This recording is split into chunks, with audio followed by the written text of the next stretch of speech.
नमस्कार, NSC 9 news देख रहे हैं आप साया के साथ और इसी के साथ बुलेटिन का आगाज करते हैं। मुख्यमंत्री भजनलाल शर्मा के नेतृत्व में राजस्थान ग्लोबल ट्रेड हब बनकर उभर रहा है। नवीनतम आंकड़ों के अनुसार वित्त वर्ष 2024-25 में राज्य का कुल निर्यात 97,171 करोड़ रुपए रहा, जो पिछले वर्ष की तुलना में 13,476 करोड़ अधिक है। राज्य के निर्यात में इंजीनियरिंग, रत्न, आभूषण और टेक्सटाइल का 67% योगदान है। विशेष रूप से रत्न और आभूषण क्षेत्र में भारी वृद्धि देखी गई है। सरकार अब राजस्थान निर्यात प्रोत्साहन नीति 2024 के जरिए प्रक्रियाओं को सरल बना रही है। साथ ही कृषि निर्यात को बढ़ावा देने के लिए आगामी वर्ष कॉन्क्लेव ऑन स्पाइसेस का आयोजन किया जाएगा, जिससे स्थानीय रोजगार और नवाचार को नई गति मिलेगी।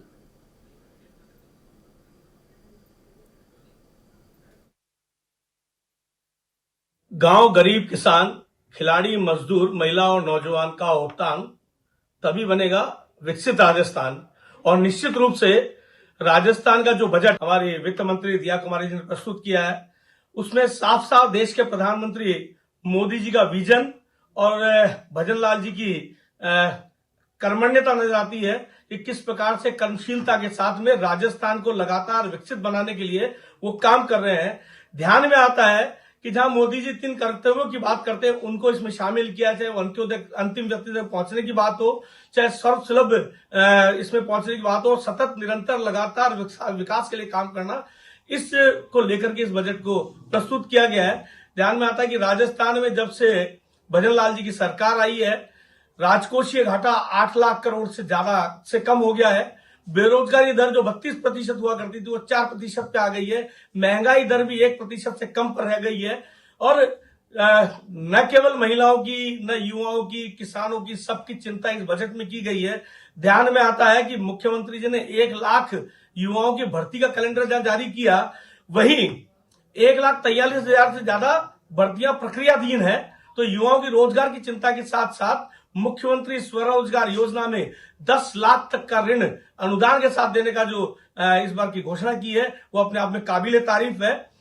निश्चित रूप से विगत बजटों में जो घोषणाएं हमने की थी, उनको हमने पूरा किया है। स्थिति राजस्थान की भजनलाल सरकार ने वित्तीय वर्ष 2026-27 के बजट में विकास का पिटारा खोल दिया है।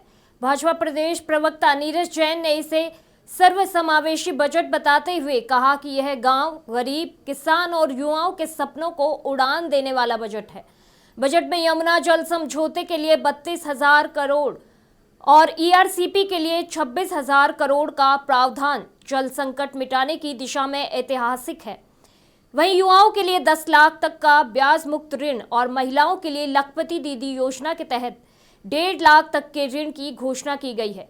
विशेष रूप से अजमेर को ड्रेनेज सिस्टम, राजस्व मंडल के नवीन भवन और टेक्नो हब जैसी बड़ी सौगातें मिली हैं। शिक्षा के लिए 69,000 करोड़ का भारी भरकम बजट प्रदेश को तकनीकी और आर्थिक रूप से सशक्त बनाएगा।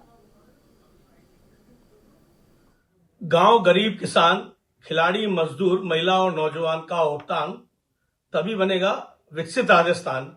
और निश्चित रूप से राजस्थान का जो बजट हमारी वित्त मंत्री दिया कुमारी जी ने प्रस्तुत किया है, उसमें साफ साफ देश के प्रधानमंत्री मोदी जी का विजन और भजनलाल जी की कर्मण्यता नजर आती है कि किस प्रकार से कर्मशीलता के साथ में राजस्थान को लगातार विकसित बनाने के लिए वो काम कर रहे हैं। ध्यान में आता है कि जहां मोदी जी 3 कर्तव्यों की बात करते हैं, उनको इसमें शामिल किया, चाहे वो अंत्योदय अंतिम व्यक्ति तक पहुंचने की बात हो, चाहे सर्वसुलभ इसमें पहुंचने की बात हो, सतत निरंतर लगातार विकास के लिए काम करना, इस को लेकर के इस बजट को प्रस्तुत किया गया है। ध्यान में आता है कि राजस्थान में जब से भजनलाल जी की सरकार आई है, राजकोषीय घाटा 8 लाख करोड़ से ज्यादा से कम हो गया है। बेरोजगारी दर जो 32% हुआ करती थी वो 4% पे आ गई है। महंगाई दर भी 1% से कम पर रह गई है। और न केवल महिलाओं की, न युवाओं की, किसानों की, सबकी चिंता इस बजट में की गई है। ध्यान में आता है कि मुख्यमंत्री जी ने 1 लाख युवाओं की भर्ती का कैलेंडर जारी किया, वहीं 1,43,000 से ज्यादा भर्तियां प्रक्रियाधीन है। तो युवाओं की रोजगार की चिंता के साथ साथ मुख्यमंत्री स्वरोजगार योजना में 10 लाख तक का ऋण अनुदान के साथ देने का जो इस बार की घोषणा की है वो अपने आप में काबिले तारीफ है। निश्चित रूप से विगत बजटों में जो घोषणाएं हमने की थी उनको हमने पूरा किया है। स्थिति यह है कि हमने जो 2718 घोषणा 2 वर्षों में की थी, जो हमने केंद्रीय कृषि मंत्री शिवराज सिंह चौहान ने कांग्रेस नेता राहुल गांधी पर तीखा हमला बोला है। चौहान ने कहा कि राहुल गांधी किसानों के बीच लगातार झूठ और भ्रम फैलाने की नाकाम कोशिश कर रहे हैं। भारत और अमेरिका के बीच हुए हालिया समझौते का बचाव करते हुए कृषि मंत्री ने स्पष्ट किया कि इसमें देश के हितों को सर्वोपरि रखा गया है। उन्होंने राहुल गांधी से सवाल किया कि वे कब तक किसानों को गुमराह करते रहेंगे। शिवराज सिंह ने प्रधानमंत्री नरेंद्र मोदी के नेतृत्व की सराहना करते हुए कहा कि पीएम का हर पल किसानों की सेवा के लिए समर्पित है और उनकी जन कल्याणकारी योजनाओं ने करोड़ों किसानों की जिंदगी बदल दी है। उन्होंने विश्वास दिलाया कि केंद्र सरकार आत्मनिर्भर और विकसित भारत के संकल्प के साथ किसानों के हितों की रक्षा करती रहेगी।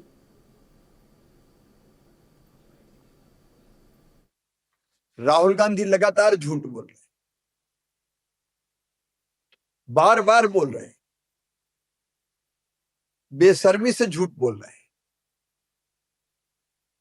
और वीडियो से भी उनका झूठ साफ नजर आता है।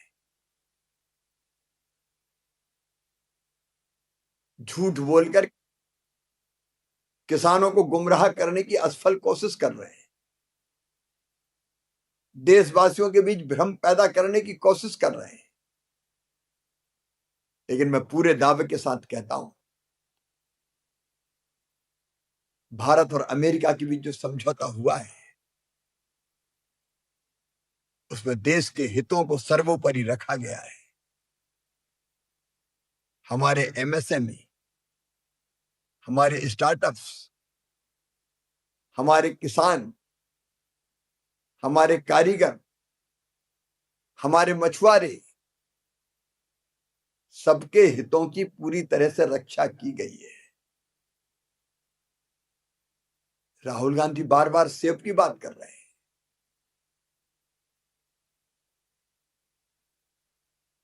5,50,000 मीट्रिक टन सेब हम आयात करते हैं, उसमें से सीमित बहुत छोटा कोटा, और वो भी किन शर्तों पर? न्यूनतम आयात मूल्य 80 रुपया किलो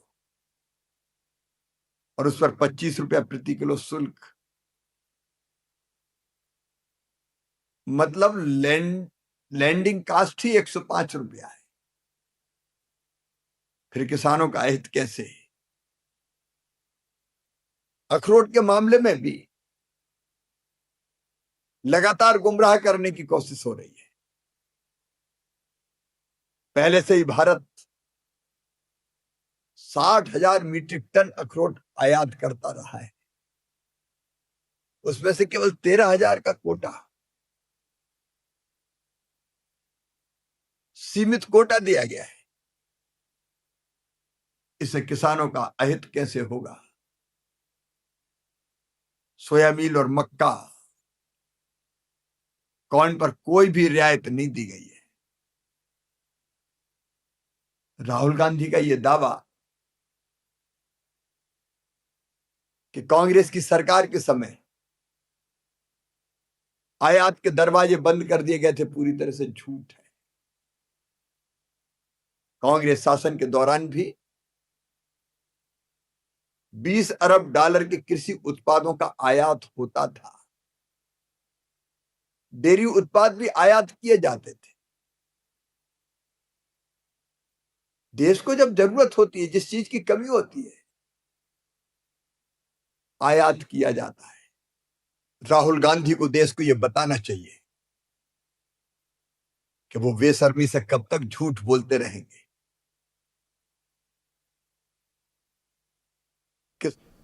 जयपुर में भारतीय जनता युवा मोर्चा द्वारा बजट युवा संवाद का भव्य आयोजन किया गया। कार्यक्रम में मुख्य अतिथि और पीएम की आर्थिक सलाहकार समिति के सदस्य गौरव वल्लभ ने बताया कि राजस्थान की अर्थव्यवस्था 21 लाख करोड़ के पार पहुंच गई है। वहीं उन्होंने बजट 2026-27 की सराहना करते हुए स्टेट टेस्टिंग एजेंसी की गठन को ऐतिहासिक बताया, जिससे भर्ती परीक्षाओं में पारदर्शिता आएगी।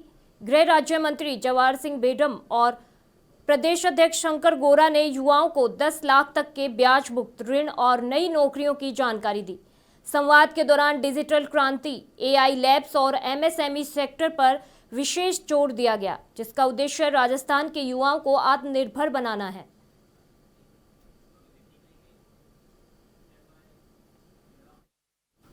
धौलपुर के प्रसिद्ध सपैऊ महादेव मंदिर में आज से लक्की मेले का विधिवत शुभारंभ हो गया है। क्षेत्रीय विधायक जसवंत गुर्जर ने पूजा अर्चना कर मेले की शुरुआत की। इस अवसर पर उन्होंने मंदिर परिसर में नवनिर्मित धर्मशाला का लोकार्पण भी किया, जिससे श्रद्धालुओं को ठहरने में सुगमता होगी। कार्यक्रम में कलेक्टर श्रीनिधि बीटी और SP विकास सांगवान ने सुरक्षा और अन्य व्यवस्थाओं का जायजा लिया। मेले में उमड़ी भारी भीड़ को देखते हुए प्रशासन ने पेयजल, सफाई और यातायात के कड़े इंतजाम किए हैं। उद्घाटन समारोह में SDM CO सहित कई जनप्रतिनिधि मौजूद रहे।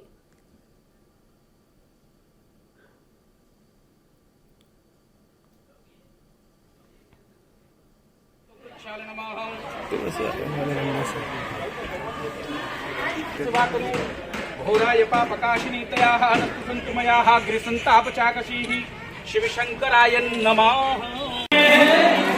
ओम हरि ओम। श्रीलंका में होने वाले भारत पाकिस्तान क्रिकेट मैच को लेकर मेरठ में आक्रोश भड़क उठा है। हिंदू संगठनों ने सड़क पर उतरकर पाकिस्तान और उसकी क्रिकेट टीम के खिलाफ जोरदार प्रदर्शन किया। कार्यकर्ताओं ने पाकिस्तानी टीम के पोस्टर जलाए और जमकर नारेबाजी की। बंगलामुखी मंदिर में पाकिस्तान के सत्यानाश के लिए विशेष हवन पूजा किया गया। संगठन का कहना है कि हिंदुओं को निशाना बनाने वाले देश के साथ कोई खेल संबंध नहीं होना चाहिए। उन्होंने चेतावनी दी कि आतंकियों के संरक्षकों के साथ मैच बर्दाश्त नहीं किया जाएगा। सचिन सिरोही, राष्ट्रीय अध्यक्ष अखिल भारतीय हिंदू सुरक्षा संगठन मेरठ से। आज हमने मंदिर में हवन किया, अपने माँ के मंदिर में। माँ बंगलामुखी का मंदिर है और जिस तरीके से ये हमने हवन किया, हमें अपनी माँ पे पूर्ण विश्वास है। देश के प्रधानमंत्री से हमारा आग्रह है कि ये जो इंडिया पाकिस्तान का मैच होने जा रहा कल, इसे किसी भी प्रकार से हम नहीं होने देंगे। पूरा प्रयास करेंगे इस मैच को भी रोकने का, क्योंकि देश के प्रधानमंत्री जी एक तरफ तो हमारी जो है बहन बेटियों से वहां जम्मू एंड कश्मीर में जिस तरीके से पूछ के धर्म पूछ के जो है मारा जाता है कि तुम हिंदू हो, 26-27 हमारे लोग किस तरीके से अभी मरे, हाल की घटना है। और अब उनका पाकिस्तान के साथ जो है मैच होने जा रहा है इंडिया का, हम बिल्कुल भी मैच नहीं होने देंगे। हमारी माँ से जो है हवन किया है और उसके साथ साथ हम विरोध करते हैं कि इंडिया की टीम, पाकिस्तान की टीम और इंडिया की टीम आपस में मैच ना खेले। हम किसी प्रकार का संबंध पाकिस्तान से नहीं रखना चाहते और विरोध करते हैं पाकिस्तान का भी, उनके खिलाड़ियों का भी, और पाकिस्तान के खिलाड़ी भी और पाकिस्तान का भी। हम विनाश होने का विनाश हो, पाकिस्तान का विनाश हो, विनाश हो, विनाश हो, पाकिस्तान के खिलाड़ियों का भी नाश हो, नाश हो, नाश हो। हम खबर हरियाणा से है, जहां ऊर्जा और परिवहन मंत्री अनिल विज ने स्पष्ट किया कि सरकार और अधिकारी जनता की सेवा के लिए हैं। जिला कष्ट निवारण समिति की बैठक के बाद विज ने कहा कि अधिकारियों की प्राथमिकता समस्याओं को त्वरित समाधान होना चाहिए, विशेषकर गरीबों के प्रति संवेदनशीलता जरूरी है। श्रम विभाग में 1500 करोड़ की अनियमितताओं पर उन्होंने बताया कि मुख्यमंत्री ने निष्पक्ष जांच हेतु उच्च स्तरीय समिति गठित कर दी है। विपक्ष पर तंज कसते हुए उन्होंने कांग्रेस को टुकड़े टुकड़े पार्टी बताया और आपके खरीद फरोख्त के आरोपों को पंजाब की विफलताओं से ध्यान भटकाने वाली राजनीति करार दिया।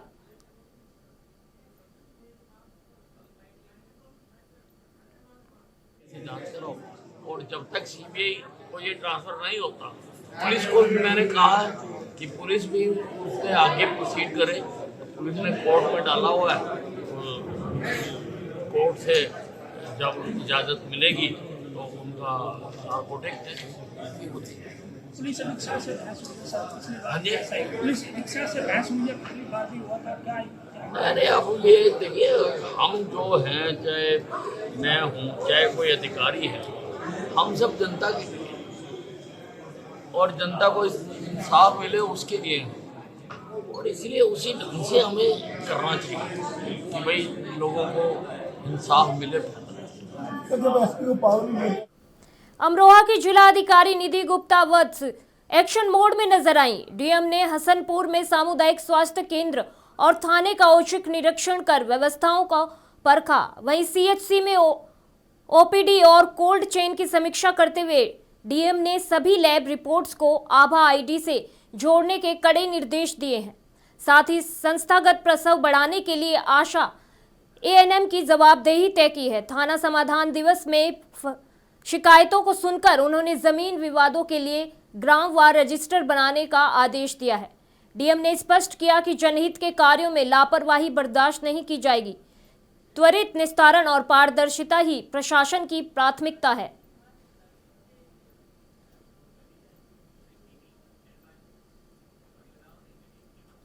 मेरठ के फेमस रोहताश स्वीट्स के ठिकानों पर जीएसटी विभाग की बड़ी कार्रवाई से हड़कंप मच गया है। टैक्स चोरी की शिकायतों के बाद विभाग की 10 टीमों ने गंगानगर, साकेत और जैन नगर समेत 10 अलग अलग ठिकानों पर एक साथ छापेमारी की। पोर्टल पर दी गई जानकारी में गड़बड़ी मिलने पर यह गुपचुप कार्रवाई की गई। देर रात तक चली तलाशी में टैक्स चोरी से जुड़े अहम दस्तावेज हाथ लगे। वहीं एडिशनल कमिश्नर सुनील कुमार के मुताबिक कई जगह मौके पर ही टैक्स का भुगतान कराया गया। फिलहाल विभाग कागजों की जांच कर कुल टैक्स चोरी के आंकड़े जुटाने में लगा हुआ है। रोहतास ग्रुप जो स्वीट्स के शॉप्स हैं उसमें कुछ कर चोरी के जो है इनपुट्स मिल रहे थे और पोर्टल पे भी वो चीज दिख रहा था। उसी के रेफरेंस में जो है 10 जगहों पे जांच चल रही है। उनकी 10 ब्रांचेज हैं, उन्हीं की जांच चल रही है। हाँ, कमियां पाई गई हैं, मतलब उसमें कुछ अवैध अभिलेख भी पाए गए हैं जिसमें अपंचित खरीद बिक्री के साक्ष्य मिले, उनका ग्रहण किया जा रहा है। और अभी एक ब्रांच में 4.5 लाख रुपए, एक ब्रांच में 2 लाख रुपए जमा भी हुआ है। और लेकिन अभी थोड़ा सा टाइम लगेगा, अभी सारा कैलकुलेशन वगैरह हो रहा, जो भी अपगृहित अभिलेख है, स्टॉक है और जो घोषित किया है जो पाया गया उसका मिलान किया जा रहा है और जो भी अवैध अभिलेख है उनका भी परीक्षण किया जा रहा है। बहराइच में पुलिस ने सनसनीखेज भड़काऊ हत्याकांड का सफल खुलासा करते हुए पड़ोसी पति पत्नी को गिरफ्तार कर लिया है। थाना दरगाह क्षेत्र के अंतर्गत गेहूं के खेत में भड़काऊ का शव मिलने से हड़कंप मच गया था। पुलिस जांच में चौंकाने वाला सच सामने आया है। दरअसल मृतक भड़काऊ अपनी पड़ोसन पर बुरी नजर रखता था।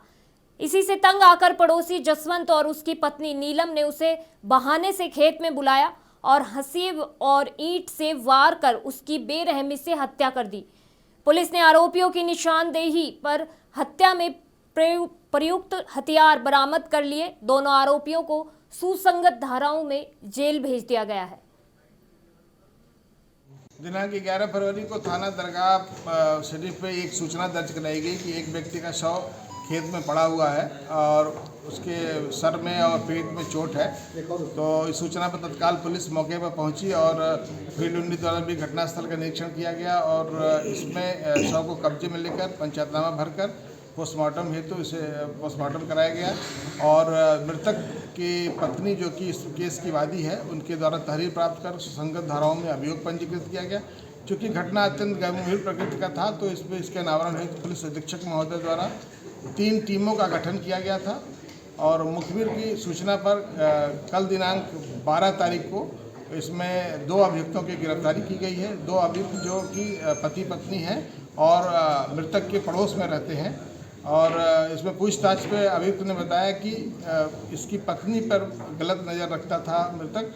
इसने योजनाबद्ध तरीके से उसको खेत में बुलाकर इसकी पत्नी द्वारा ईंट और हंसिया से उसको प्रहार कर उसकी हत्या कर दी गई थी और आला कत्ल छिपा दिया।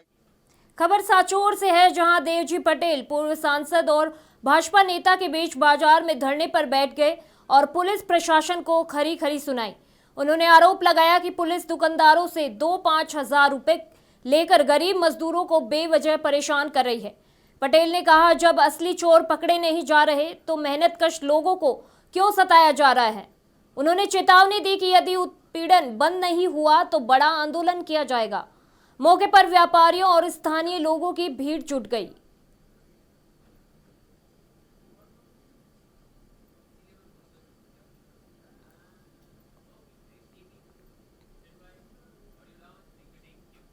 वैलेंटाइंस डे के मौके पर अजीबोगरीब खबरें सामने आ रही हैं। ताजा मामला एक युवक से जुड़ा है जो अपनी प्रेमिका से मिलने उसके घर पहुंचा था। बताया जा रहा है कि दोनों लंबे समय से एक दूसरे को पसंद करते थे। इसी दौरान लड़की के परिजनों ने युवक को घर में देख लिया। पहले तो हंगामा हुआ, लेकिन बाद में परिवार ने आपसी सहमति से दोनों की शादी करवा दी। देखते ही देखते घर में शादी की रस्में शुरू हो गई। इलाके में यह घटना चर्चा का विषय बनी हुई है।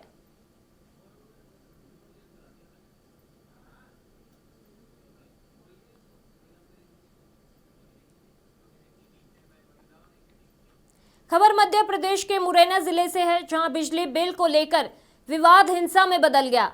आउटसोर्स बिजली मीटर रीडर विनोद कुशवाहा जयप्रकाश सिंगल के घर रीडिंग लेने पहुंचे, तो रीडिंग दर्ज कर जैसे ही वे दफ्तर लौटे, पीछे से जयप्रकाश और उनकी पत्नी शिल्पी पहुंच गए और आरोप है कि ज्यादा बिल आने से नाराज शिल्पी ने कर्मचारी की चप्पल से पिटाई कर दी और मारपीट शुरू हो गई। घटना का वीडियो भी सामने आया।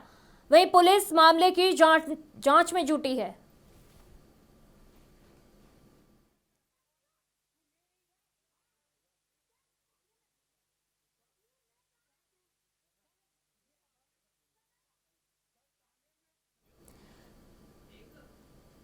धौरपुर जिला कलेक्टर में आज भारतीय जनता युवा मोर्चा के कार्यकर्ताओं ने राजाखेड़ा विधायक रोहित वोहरा का पुतला फूंका। कार्यकर्ताओं ने विधायक पर विधानसभा सत्र के दौरान अशोभनीय इशारों और अमर्यादित आचरण का आरोप लगाया। भाजपा युवा मोर्चा के पदाधिकारियों का कहना है कि विधायक के इस कुकृत्य से सदन की गरिमा को ठेस पहुंची है। प्रदर्शनकारियों ने उनकी विधानसभा सदस्यता निरस्त करने की मांग उठाते हुए जमकर नारेबाजी की। इस दौरान पुष्पेंद्र सिंह राजावत और नितिन कुशवाहा सहित दर्जनों कार्यकर्ता मौजूद रहे।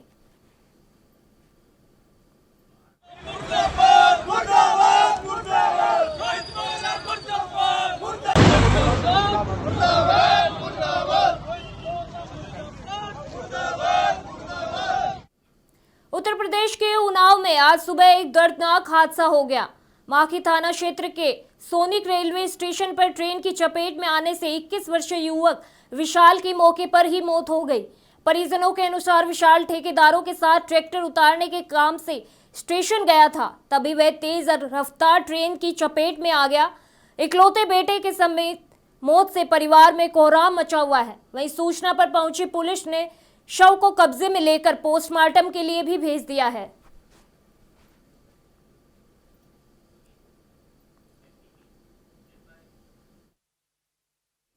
राजस्थान के सीकर में स्थित सुप्रसिद्ध खाटू श्याम मंदिर में फाल्गुन लक्की मेले की तैयारियां पूर्ण हो चुकी है और इस वर्ष यह भव्य मेला 21 फरवरी से 28 फरवरी 2026 तक आयोजित होने वाला है। श्रद्धालुओं की भारी भीड़ को देखते हुए रेलवे ने कुरुक्षेत्र और दिल्ली से विशेष ट्रेनें चलाई हैं। वहीं रिंगस स्टेशन के लिए हर 20 मिनट में ट्रेन उपलब्ध रहेगी। 19 फरवरी को विशेष तिलक श्रृंगार हेतु मंदिर के पट बंद रहेंगे।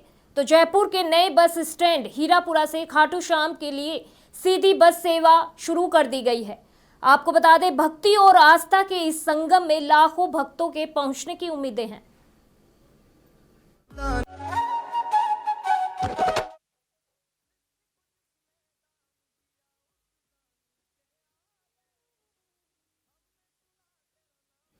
राजस्थान की राजधानी जयपुर से बड़ी खबर आ रही है, जहां मुख्यमंत्री भजनलाल शर्मा से मथुरा की सांसद और प्रसिद्ध अभिनेत्री हेमा मालिनी ने मुलाकात की। मुख्यमंत्री निवास पर हुई यह एक शिष्टाचार भेंट थी। मुलाकात के दौरान मुख्यमंत्री ने पुष्प गुच्छ भेंट कर हेमा मालिनी का स्वागत किया। इस दौरान प्रदेश के विकास कार्यों और सांस्कृतिक धरोहरों को बढ़ावा देने जैसे विभिन्न विषयों पर औपचारिक चर्चा हुई। सोशल मीडिया पर इस मुलाकात की तस्वीरें साझा करते हुए मुख्यमंत्री ने इसे सुखद बताया। राजनीतिक हलकों में इस भेंट को प्रदेश और मथुरा के बीच सांस्कृतिक समन्वय की दृष्टि से अहम माना जा रहा है।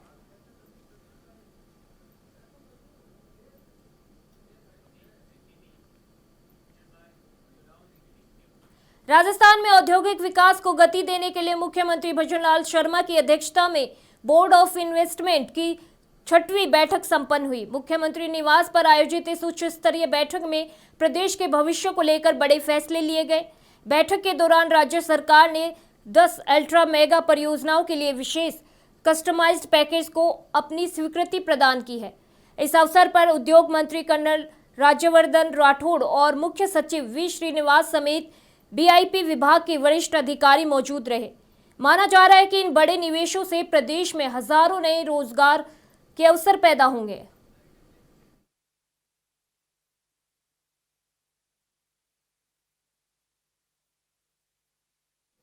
इस बुलेटिन में फिलहाल के लिए इतना ही। मुझे दीजिए इजाजत। नमस्कार।